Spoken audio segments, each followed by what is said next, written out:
Hello and welcome to In Business Talks 2, a weekly podcast about people who work together as a couple. Learn the secrets of business partnerships, the benefits and pitfalls of working together, be it husband and wife, father and son, mother and daughter, friends, relatives, or any other combination of business partnerships. We are your hosts, Tracy and Ian Earle, founders of In Business, a networking and business support community. And together, we are In Business.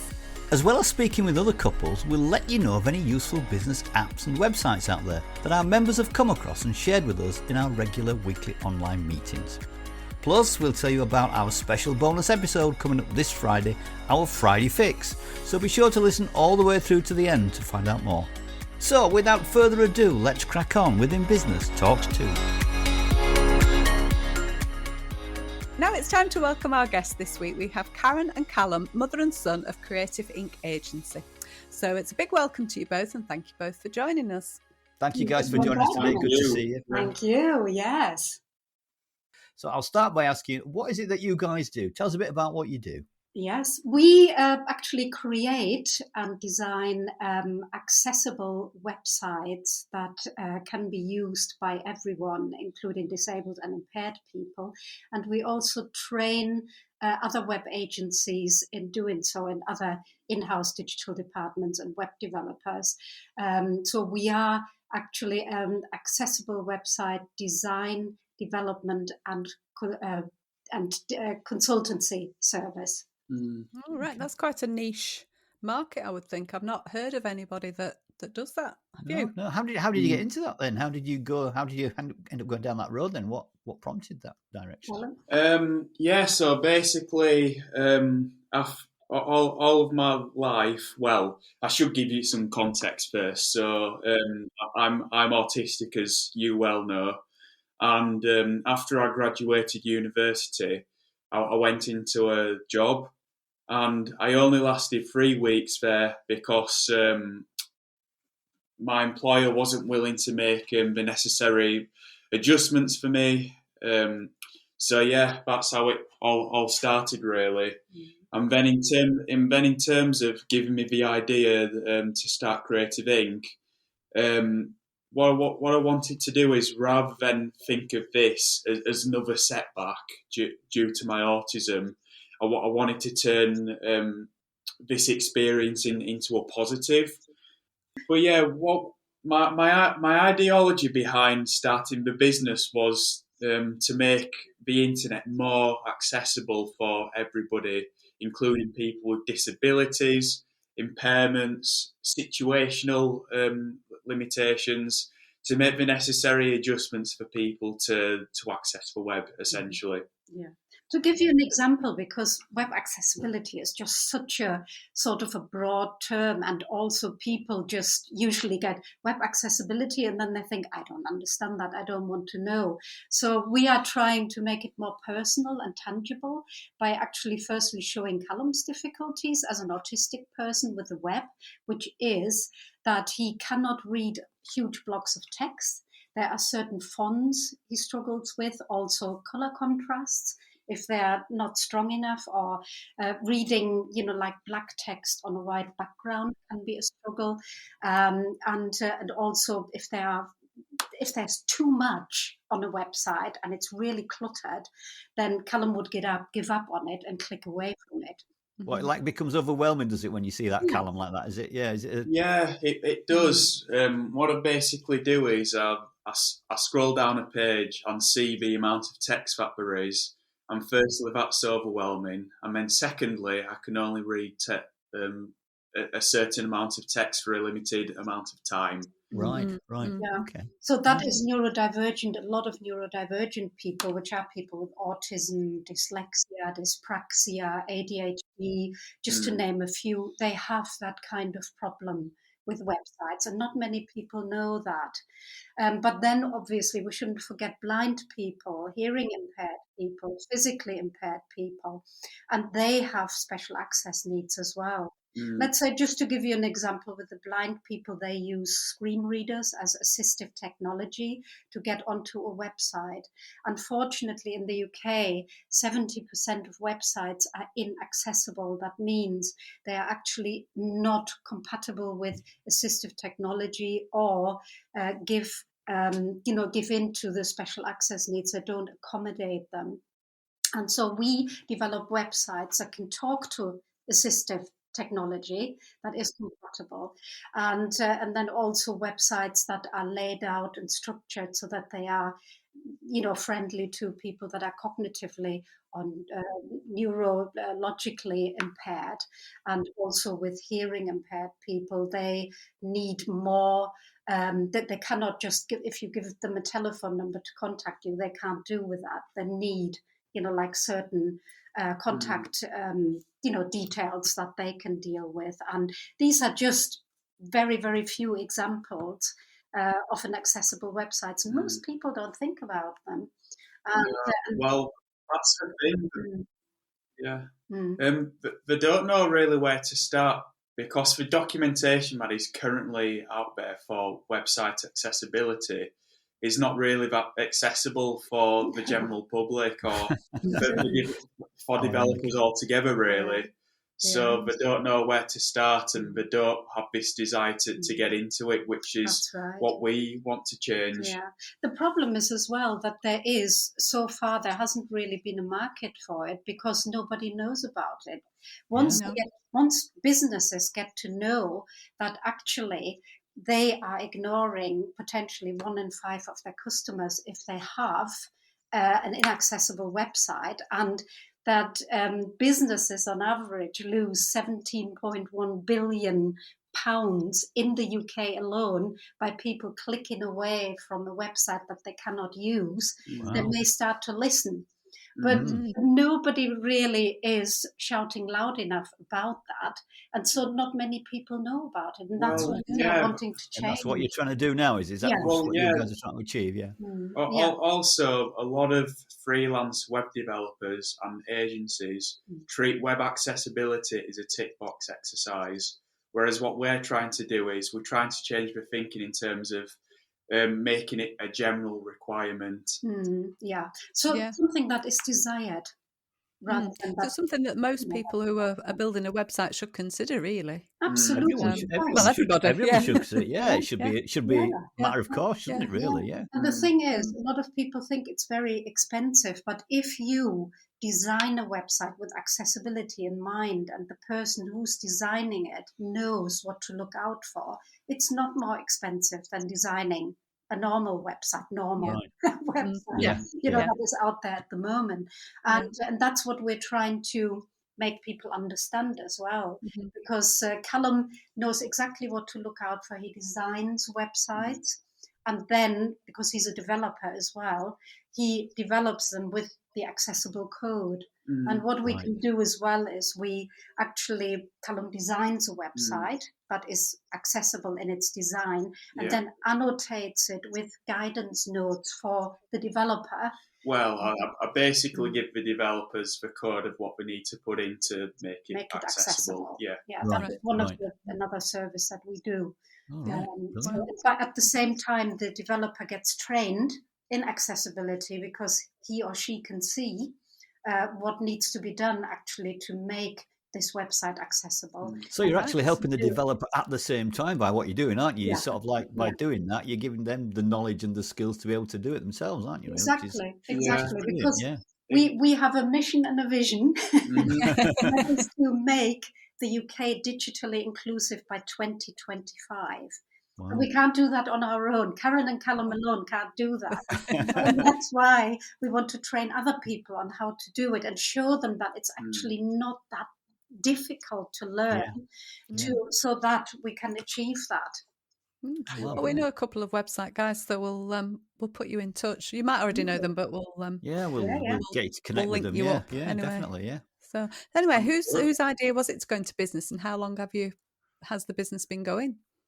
Well, it was my idea, and the reason why is because what I explained earlier, where all of my life, I've struggled with my autism, and I've always turned bad experiences into a positive. And really, creating this business was just one of those, really, where I wanted to change a bad situation to a positive situation. I think for us, we started in July 2019, and that was just after Callum had lost his job. And that was really to not to be bitter about it, but to see what was missing and why this has happened. And so we decided the best way of doing that, or Callum came with the idea and said, look, if we start our own company and lead by example and show people that with reasonable adjustments in a team, you can actually achieve great things and take the fear of the unknown out of it. And that's what we've really been doing. No, that's brilliant. Brilliant. Yeah, I mean, I suppose it's well, not nice, but it's good in the way that you were able to turn something from bad into a super positive. Because look at the difference now potentially you can make. I mean, if you just stayed in your job, shall we say, you would maybe never have made the difference that you're now about to make. So it's amazing, isn't it, how sometimes sort of adversity can be turned into positivity, isn't it? Which is brilliant, which is good. It's just crazy, guys, how it's all developed over the last 18 months. It really is. Yeah. And what are your individual strengths then that you bring to the business? So I'm the web designer and developer, and I bring the strength of what I studied at university, which also had web development, graphic design, so forth. So I bring my knowledge and skills there to the business. Really, to put it into one word, I'm the implementer. Right. And Callum always calls me front of house. So basically, I'm kind of the backbone of the business, and you're front of house. That's right. Yes, I'm the Yes. front end. He's the back end in web developer speak. So are your roles then more? You're sort of in the marketing then and things, Caren, and the promotion of the business, and Callum, you're beavering away in the background, making sure everything's working and doing everything you should be doing. That's correct. Yeah, I worked in a corporate environment for 16 years as an operations manager, and then following redundancy, I sort of set up my own businesses and supported Callum at the same time through school because he needed me at that time. So I worked part-time in my own businesses, and then I have a marketing background as well. I do a lot of the marketing in our business, sales, but also the operational bit, whereas Callum is very structured. He's structured and creative, really. So it's a great combination. Good combination. And so he is doing also our business development because he's the innovator in our business. He always comes up with new things. I really use my structure to my advantage there, I have to say, in terms of the business development. That's right. But also he always comes up, that is Callum's strength. If anything, like COVID really affected us last year in March, April and May, and we had some terrible months. And Callum, rather than being down and saying, oh, we're giving up, he immediately rethought the business model. It was back to the drawing board, Yes. And so we started thinking in a completely different way and from a different perspective, and actually saw it as a positive that this has happened, because then we could develop as a company into a different direction, which was brilliant. And that's where the idea of the accessibility came up. Yeah. We had an idea in our heads beforehand, but again, we were like everybody else. We didn't know where to start, basically. Yeah. So I suppose my next question was going to be, what's the best part of the business so far, and then the following question was going to be, what's the worst part? So I suppose the worst part you've probably already mentioned there. But, So you had to pivot then last year, basically, like a lot of other businesses, haven't you? You had to rethink your business. That's happened a lot, hasn't it? I mean, we did the same, didn't we?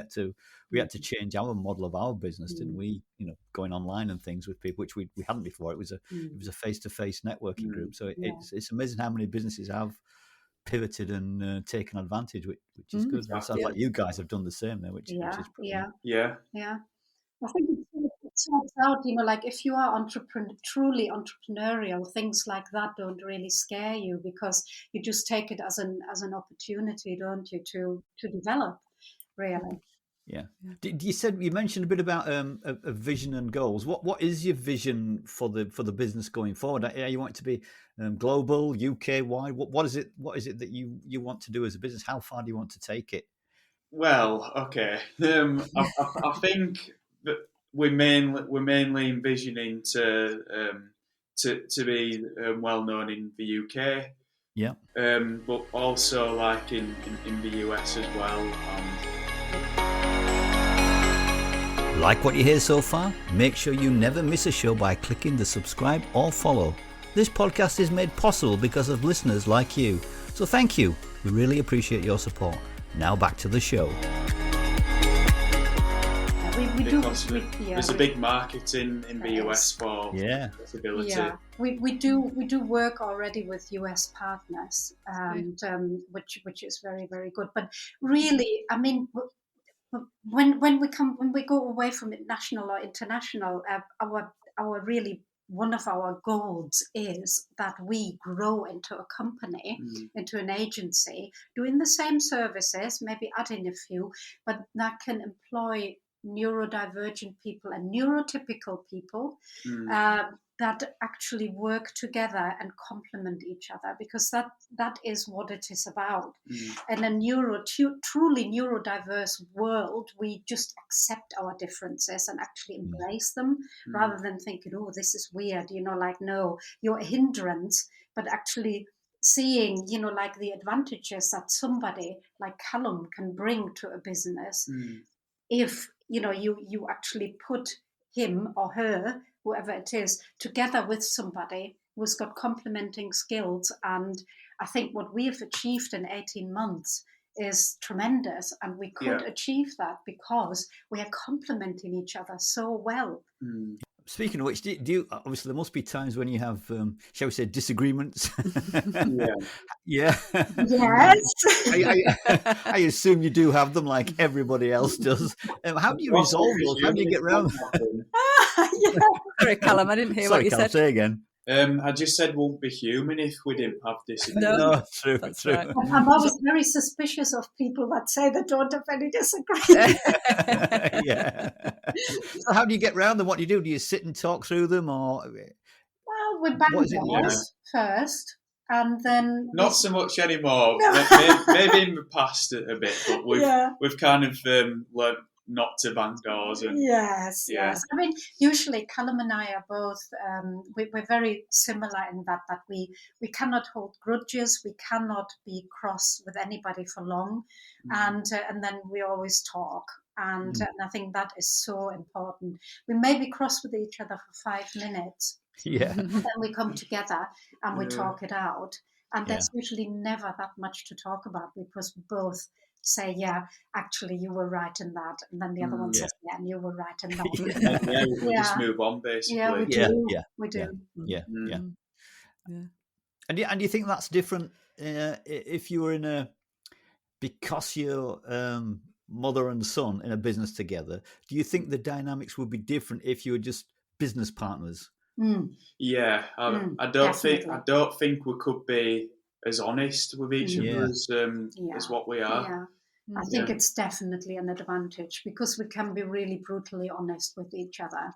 And Callum very, very openly tells me when I really get on his nerves. Right. It's fine. You can't really do that with a business partner. No, you couldn't. No, you couldn't. But the dynamics are different. It's an advantage because I don't know when I get on. Okay, I can read his mannerisms.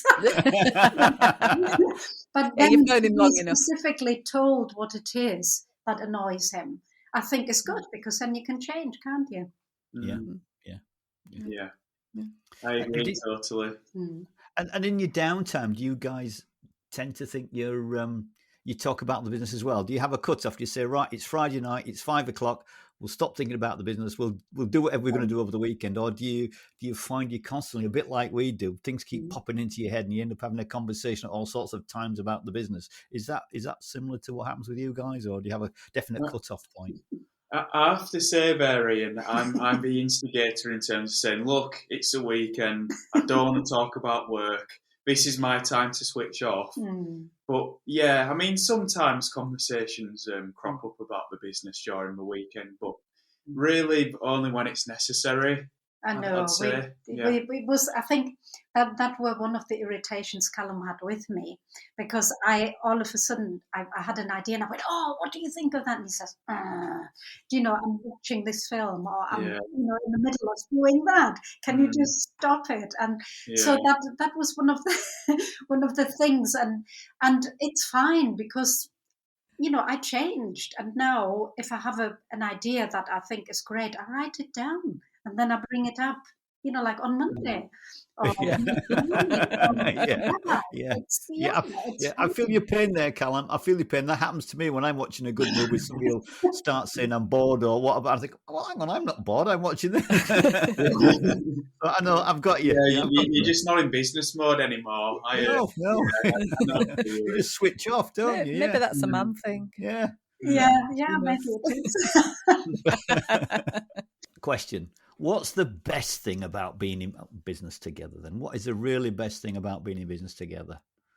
I think because we care about each other so much. And I think that is a really big advantage, because when you are in business, sometimes, like you want to drive your business forward and you can forget about the sort of personal side of it all, I think. And because we care so much for each other, we do make compromises, and we move at a speed that is comfortable. That suits us. That suits us. And I think that is the best thing. And that if I'm so impatient. I'm a terribly impatient person. Callum is very, very patient. So that sometimes we clash there, but because we care so much for each other, we can make compromises. And I think that is the best thing. Yeah, I'm a bit like that. I can relate to you here, Callum. Really, I can. You're describing me. Describing me. And I'm very, very impatient. Yes, I want things done like now. Yeah. But, yeah. If you could start all over again, would you do the same thing? You'd still go into business together? 100%. 100%. Yes. Yeah. Good. That's good. Yeah. Good. And do you have any tips or advice that you would give somebody thinking of going into business with their mother, father, daughter, son? Daughter, yeah. As a family thing, what advice would you give about running a business together? We said to you now, we're gonna start a business. What would your advice be to us?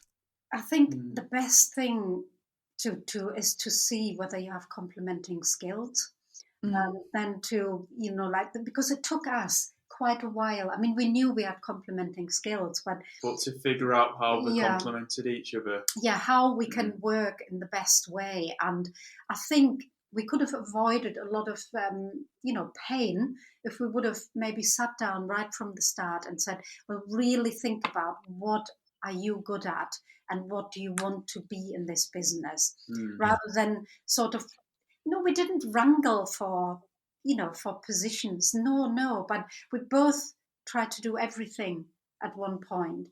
And I would say that people should be very, very honest with each other and just say, look, I'm really not good at that. It would be great if you could do that. And then to have an open conversation about that, and sort of if things are not working out as, you had it, then just change, adapt.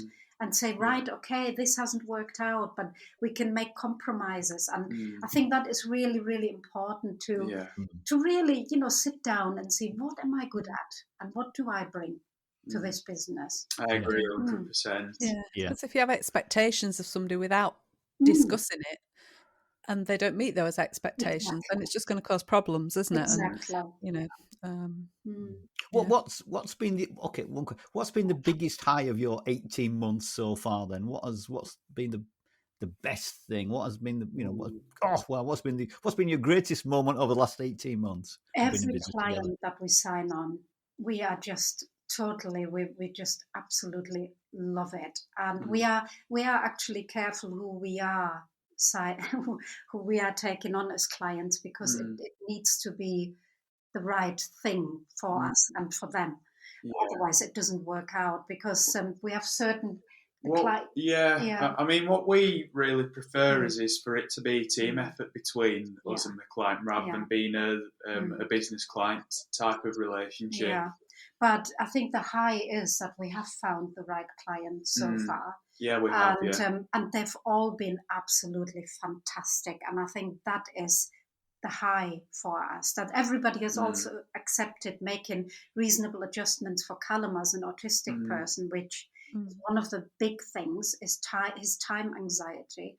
So we don't give deadlines. We don't say we're working to deadlines. We're working as fast as we can. And we always produce in the time that they expected. Always make clear that the expectations of our clients are right and our expectations are right of our clients. And that is really important. And so far, touch wood, we've sort of, got it right, haven't we? We've got some wonderful clients. We do, yeah. Oh, brilliant. Sounds like you've got a really good business there, guys. It sounds like you're really doing something different and making a difference. You're making a difference, which is impressive. Yeah, well done. Yeah, it's good.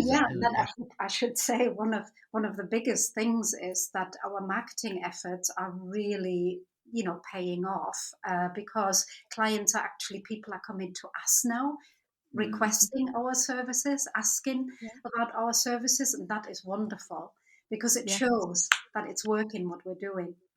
Yeah. And do you plan to grow it then into be more than two of you, or are you going to keep it? All right. Yeah. Well, you're only young, Callum. You can. You've got all the world ahead of you, haven't you? I do. Yeah. Exciting times ahead. Yeah. Definitely. Yeah. So the making the websites accessible, does that help? Just this is. I mean, I'll probably cut this out because I'll probably sound really stupid. Does it help with SEO? Yes. Because the best practice for accessible is also very, very similar to the best practice of SEO. And Google will always favor a website that is easy to use and that has a good user experience, which is called UX, stands for user experience. So if you have an accessible website, you are more likely to rank higher with Google. Yes. Oh, interesting. So it's definitely worth doing on every front, isn't it? No, don't worry about it. Yeah. No, I'm not that tech savvy, and SEO is a bit of a for both of us, really. Minefield, really. It is a very technical subject. It is. It is. Yeah. But basically, if you have a website that it says very, very clearly what it is you do, what you want to, the information that you want to actually portray on your website. If it is very easy from the layout to move around so that people can quickly click on links and call to actions to get to wherever they want to, and if it is very, very, laid out very easily, as always, new information that is very easily to understand, then you will eventually rank very well on Google. But SEO is never a quick thing. No, it is progressive. Continuous. And accessibility is as well. Accessibility, like Callum said before, is not a tick box exercise. It's a process, and it's also a conversation and an openness and a willingness to accommodate people with special access needs. And for that, you have an accessibility statement on your website, which says, we have tried to make this website accessible as much as we can. If you cannot get around certain things, please contact us. Here are our contact details. So being open to supply a solution. Right. Sounds really good, doesn't it? Yeah. I mean, I'm impressed. I didn't know what I was expecting. I just, don't get me wrong, I just thought you would be another website designer, website creators. But you're far more than that, aren't you? Yeah, definitely. Far more than that, Sounds like you're on a mission as well, guys, which is even better still, isn't it? Yeah. Well, I'm glad you see it like that, because that's how we want to come across. No, that's exactly how you come across. Yeah, no, it's perfect. No, perfect. Mm-hmm. If one of you gets a bit down about something or upset about something, what do you do? What does the other one do? So basically, we just talk, and because we know each other so well, we can just make each other feel so much better. I mean, as an autistic person, Callum's emotions are like a roller coaster, and I know exactly how to get him back up and how to reassure him, and that is great. But Callum also knows me so well, and he can tell. I can pretend that I'm not worried about something, but Callum knows that I'm worried about something, and he goes, "Come on, Mum, what is it? What is it?" And I said, "Nothing. No, tell me." And then I tell him, and we talk about it, and he always brings me back up. So it's mutual, really. Yeah, I think so. Do you think then that being in business together has strengthened your relationship as mother and son, or has it made it a stronger bond? Has it changed a bit, or what's different or not different? Or? No, I wouldn't say so, because I mean we're so used to working together. Like my mum supported me through school and through university, so yeah, it's not really changed anything, I'd say. I wouldn't say that. No, it's because sounds like you've already got the strength in the relationship. Definitely, and we both have great respect for each other and for what we can do, for our skills and our characters and what we can, what we bring to the business, what we, how we see life, and I think that is a really big part of it as well, having respect for each other. So we'd just like to say big thank you to Caren and Callum for joining us today. Yeah, thank you guys. It's been really nice to meet you and really good to have been a really good chat. I've enjoyed the conversation. It was nice to meet you, and thank you for inviting us as well. Thank you so much. It's been great. You're welcome. Welcome. And it's great to hear about your business. Yeah, and good luck with the future, and I hope you take over the word, Callum. Yeah, thank you. Yeah, fingers crossed. Yeah. Thank you so much. And now we come to our knowledge share, and the knowledge share for this week is what, Tracy? So our knowledge share for this week is footprint.wwf.org.uk, and it's a carbon footprint calculator. It's looking at how big your environmental footprint is. You can take a questionnaire to see what impact you're having on the world and where you can make changes to improve. We'll also put the details in the show notes. Wow, another great share. Get in touch and let us know if you try it and what you think. So we're almost at the end of this week's episode, but before we go, we're excited to tell you about our bonus episode this Friday. It's the Friday Fix, where we will be discussing a business-related subject with a fellow business owner who will be sharing their advice, thoughts or knowledge on a particular topic. This week's episode is called What's the Value of the Advice of an Insurance Broker? So tune in to find out more. Our special guests on next week's podcast are Lisa and Adrian Wales of LPD Associates Limited. We're really looking forward to speaking to them and digging deep into their experiences as a business couple. Also, if you'd like to join us at one of our online networking meetings, the link's in the show notes below. Thanks so much for joining us this week on In Business Talks 2. We hope you've enjoyed it. And if you have, all we ask is that you simply tell a friend about the show. We'd really appreciate it. Until next time, this is Ian and Tracy, and together we are in business. Goodbye. Goodbye.